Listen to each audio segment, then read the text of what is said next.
Voilà le livre, le conte qu'on va raconter cette nuit, ce soir. Est-ce que tu te rappelles de ce qui se passe quand on ouvre un livre? Tu te rappelles qu'un livre, c'est une porte vers un autre univers? Écoute bien, regarde ce qu'il fait quand on ouvre sa couverture. Il fait comme ça. Voilà, on a rentré dans l'univers de Juan. Tu les vois ici en train de parcourir le sentier qui mène vers ce petit village montagnard.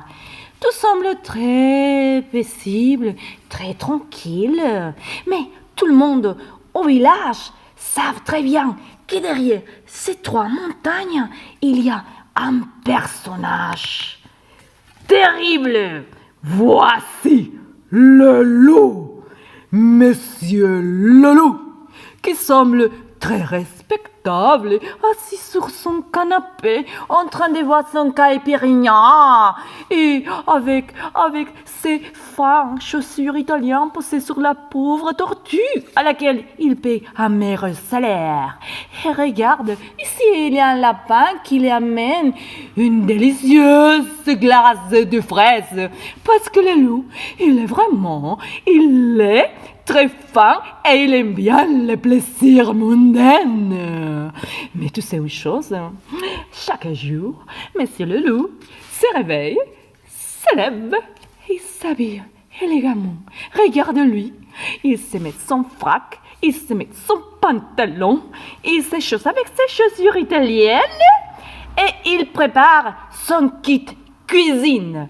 Voici son kit cuisine avec sa fourchette et son couteau. Est-ce que vous savez pourquoi il prépare son kit cuisine, Monsieur le loup? Parce que, aussitôt qu'il est prêt, il sort manger des personnes. Regarde-lui, le pauvre agriculteur, il est en train de se faire chasser par le loup, qui va déjà derrière lui, avec le sel qui est en train de jeter sur ses épaules. Alors le pauvre agriculteur, il a laissé tomber son outil d'agriculture, mais ça sert à rien, parce que bientôt, l'agriculteur, il va tomber par terre. Et il ne lui reste qu'une seconde de vie, parce que le loup, bientôt, il va l'avaler tout entière. Voici le loup, assis sur l'herbe de la campagne. Oh, il vient de manger le pauvre agriculteur. Regardez, c'est terrible. Il ne reste de lui que quelques petits os là sur l'assiette.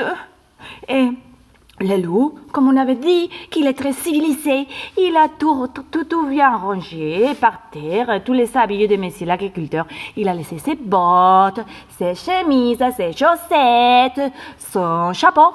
Et voilà, tout très bien plié. Et derrière, regardez bien, regardez qui est là.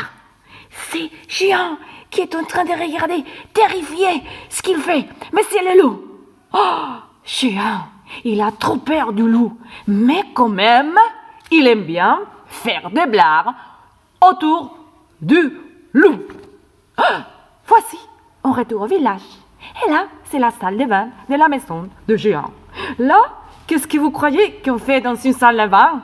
Normalement, on se déshabille, on se met dans la baignoire et on essaye de se laver un petit peu. Mais non. La maman dit: par la dernière fois, Géant, s'il te plaît, mets-toi dans la baignoire. Vraiment, tu commences à puer. Ça fait vraiment 2 mois que tu ne te laves pas les fesses. Et Géant, il n'a pas aucune intention de se mettre dans la baignoire. Ce qu'il veut faire, c'est de jouer. Alors, il a inventé une chose qui va très bien. Il se met sur la tasse et il commence à crier: maman, j'ai vu le loup à travers la fenêtre. Il est en train de descendre de la montagne. Il vient nous manger. Va, cours, sauve ta vie, maman. Sauve ta vie. Et la maman: oh, qu'est-ce que tu dis, Jean?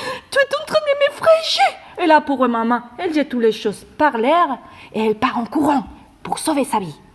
Ah, mais est-ce que vous croyez que c'est la vérité ce qu'il dit, Jean? tout de tout. Ce qu'il fait maintenant, quand il reste tout seul à la salle de bain, c'est il se met dans la baignoire. Regarde-lui, l'enfant. Mais vraiment, vachement, il commence à faire des pirouettes dans la baignoire. Il commence à faire des conneries. On fait tout sauf se baigner. Voilà. Et vous croyez que c'est la seule personne avec laquelle il fait ça, Blair Doulou? Pas du tout. Jean, il aime bien se moquer de tout le monde au village. Regardez. Il a pris aussi des leçons de violon. Mais il est vraiment ennuyé avec le violon parce que Jean, ce qu'il aime vraiment, c'est de jouer à la guitare électrique. Le violon, ça l'ennuie tellement qu'il joue très mal, très mal, très mal. Regardez, c'est pour mettre ici au tableau, il est en train de se bouchonner les oreilles parce que le bruit qu'il fait, Jean, est insupportable. Et le pauvre prof de violon, il a une telle patience. Mais Jean, c'est un petit peu, hein? Ça fait déjà des mois qu'on essaie que tu apprennes le violon. Mais Jean, tellement énervé avec le monsieur, qu'il le joue le même coup. Il pose son doigt vers les montagnes et il commence à dire « Monsieur le violon, monsieur le prof, sauvez votre vie. Il a le loup qui descend des montagnes et il est en train de venir pour nous manger tous. Allez, courez, courez. Et si vous pouvez laisser votre violon quelque part, parce que vraiment, monsieur le prof, je crois que le loup va me manger avec le violon, tout compris. Partez, sauvez votre vie. » Donc, le pauvre prof, il part en courant. Parce que, au début, tout le monde croyait que Jean disait la vérité. Mais en fait, c'était qu'une blague. Regardez ce qu'il fait, Jean. Après, quand il a réussi à faire que le prof part, il prend le violon et il commence à jouer de la façon qu'il aime bien jouer le violon, comme s'il s'agissait d'une guitare électrique. Et regardez. Il a inventé même une chanson qui dit « Le loup, le loup, le loup, le loup, ah j'ai bien le loup vient nous manger tous !» Et alors qu'il chante, regardez, les souris de la maison du prof sont en train de danser le rock'n'roll autour de Jean. Et mais regardez, il y a des petits araignées là qui sont en train de danser aussi. Oh, c'est la fête pour Jean. Et aussi, il le fait, vraiment, il n'est pas sérieux. Parce que même, il sort à la rue et il fait la même blague. Oh, pauvre petit monsieur qui marche dans un chariot parce qu'il ne peut plus marcher sur ses jambes. Et regardez qu'il est méchant, Jean. Il est derrière là. Il est là, derrière les arbres. Il commence à crier aussi. Monsieur, monsieur, partez en courant, parce qu'il y a le loup qui descend des montagnes. Il va nous manger tous, le pauvre monsieur. Il sort de sa chaise, il sort de son chariot et il tombe par terre. Vraiment géant, hein? Géant, tu n'es pas sérieux. Tu vraiment, un jour, quelque chose va se passer avec toi. Tu es trop méchant. Un jour que Jean était en train de se balader dans les montagnes avec son vélo, tiens, il y a monsieur le loup qui saute de derrière les rochers. Elle dit, Jean, maintenant c'est ton tour à toi. Qu'est-ce que tu crois? Qu'est-ce que tu as pensé? Tellement tu m'appelais mon prénom que c'est le moment de te manger à toi. Regarde, essaie de battre sur ton petit vélo. Tu as aucune chance de te sauver de moi parce que j'ai trop faim et j'aime bien les petits enfants méchants comme toi. Donc, le pauvre géant, il est tellement effrayé du loup qu'il part en courant. Il laisse tomber son vélo et il part en courant. Et il commence à crier avec la bouche grande ouverte. Au secours! Au secours! Il y a le loup qui vient me manger! Au secours! Les villageois, sauvez-moi! Sauvez-moi! Au secours! Et le loup, derrière, ils disent ah, ça va servir à rien que tu cries parce que moi, je suis le loup. Je veux t'avaler tout entier. Et voilà, Jean arrive en courant au village et la première maison à laquelle il arrive, c'est la maison de sa maman. regardez, la petite dame, elle est là au jardin, en train de faire la lessive. Elle chante tra la la la la. Alors que son enfant, il arrive complètement effrayé. Il commence à crier, maman, maman, maman. Je sais ce que tu vas dire, mais cette fois c'est vrai, c'est la vérité, je te dis la vérité. Maman, maman, maman, il y a le loup qui me court après. Et il vient me manger. Aide-moi, maman, cache-moi sous le lit, ou dans la baignoire. Et la maman, elle dit, oh, Jean, vraiment, tu me fatigues, Jean. Ça fait déjà combien de fois que tu vas faire la même blague? Vraiment, hein? Vraiment, tu me fatigues, Jean. Pourquoi tu n'es pas jouer avec tes amis? Va, casse-toi, s'il te plaît. J'ai plein de choses à faire.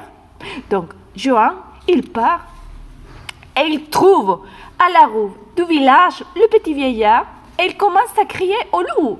Et le petit vieillard, qu'est-ce que vous croyez qu'il va lui répondre? Mais bien sûr, il va dire la même chose que la maman.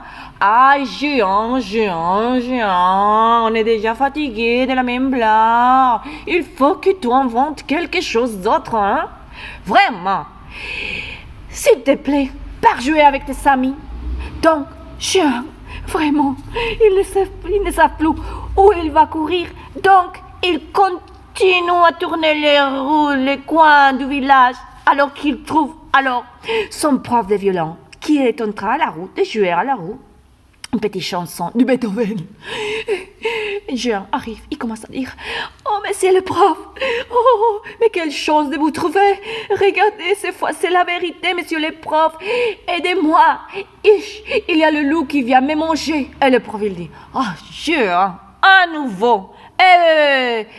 Vraiment, Jean, tu me fatigues. Pars, s'il te plaît, pars jouer avec tes amis, pars quelque part d'autre. Et me laisse-moi jouer le violon, que c'est le seul plaisir que j'ai dans ma pauvre vie. Donc, Jean, à la fin, le loup, qui était très près de lui, à quelques centimètres, finalement, il l'a attrapé sous ses pieds. Regardez, Jean, il a tombé par terre et le loup, il a son pied posé sur ses fesses, sur le point de trancher son chapeau avec sa fourchette et son couteau. Alors Jean, il crie pour sa vie, monsieur le loup, s'il vous plaît, laissez-moi partir. Je vous demande pardon. J'étais très méchant. Je n'étais pas sage. Mais s'il vous plaît, laissez-moi partir. Et là, de l'autre côté du jardin, il y a 3 adultes, la maman, le prof de violon et le petit vieillard qu'on ne voit pas ici, mais il est là, qui commence à dire, regarde Jean, regarde comme il finit, les enfants qui ne paient pas attention à ce qu'ils font, regarde où il t'a mené ta petite blague du loup, maintenant il y a le loup vraiment devant toi et il va te manger. Vraiment, on t'avait dit que tu allais mal finir. Mais soudain, monsieur le loup, qui entend les 3 adultes, il tourne sa tête. Et il dit, oh voilà, voici 3 adultes, beaucoup plus grands que ces petits merdiques enfants. Et avec beaucoup de chair autour des os. Oh mais ça va faire un très bon bouffe, moi. Ça va pouvoir faire la bouffe et le dîner. Alors ça, c'est beaucoup plus intéressant. Et donc, le loup, il laisse tomber Jean et il va manger les adultes. Et d'un coup, il avale les 3, l'un après l'autre. La maman, le prof de violon et le petit vieillard. De la bouche du loup vers son ventre. Et, à nouveau, il ne reste que les habits éparpillés sur l'herbe, comme témoignage de ce qui vient de se passer.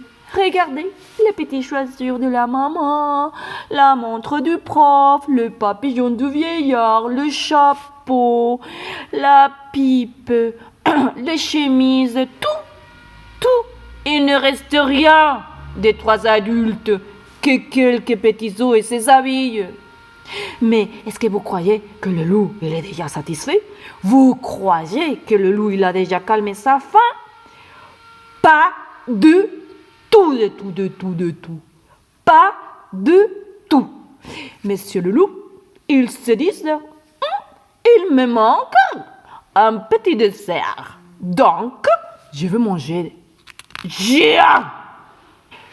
Et voilà, ici, dans le gros ventre du loup, il y a maintenant 4 personnes. 4.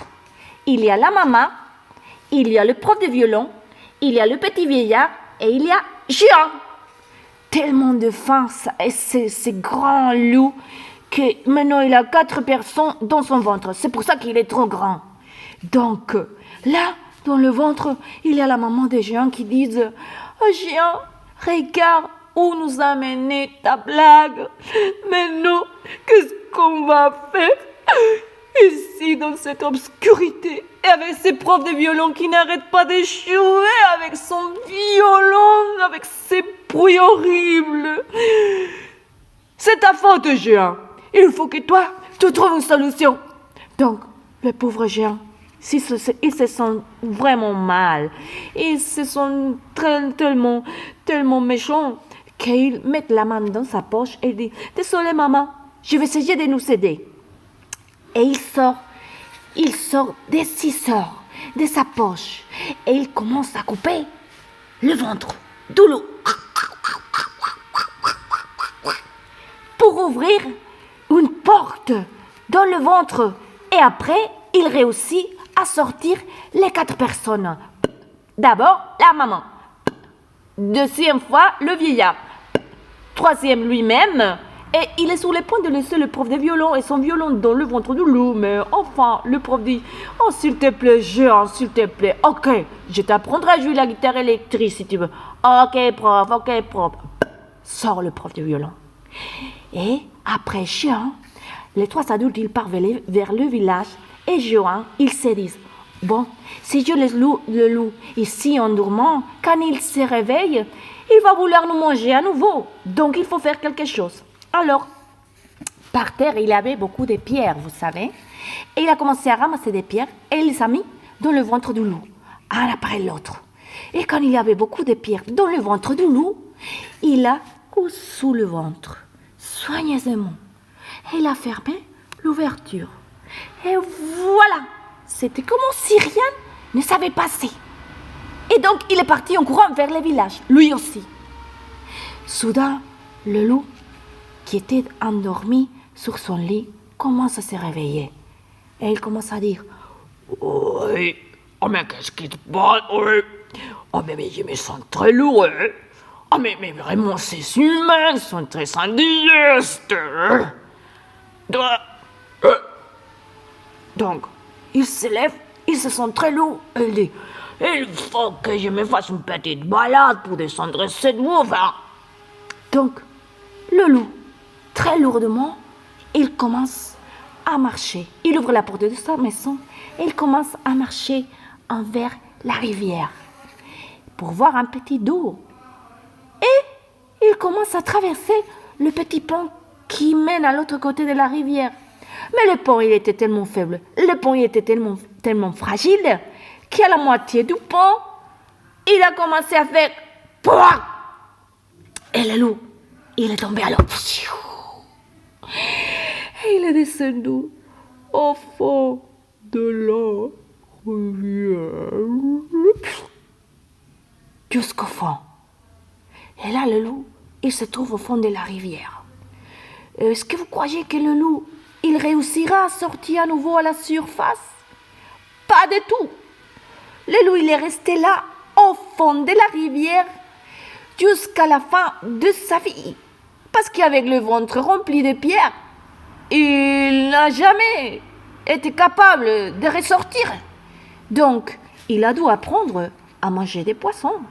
Et là, au petit village, Jean et sa maman, et le prof de violon, et le petit vieillard, avec les restes des villageois, ont pu mener enfin une vie tranquille, comme ils rêvaient depuis des années. Et voilà, l'histoire de Jean et les loups est finie pour aujourd'hui. Et comme on sort de l'univers de Jean, on va fermer la porte du conte. Et Jusqu'à la prochaine fois, on se verra bientôt.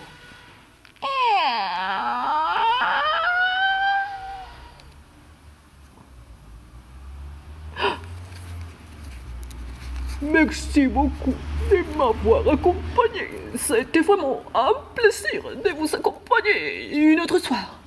Demain, j'appellerai un ami qui va vous raconter une autre histoire. Vous verrez. Il y en a des centaines d'amis à moi qui ont des véritables trésors pour vous raconter.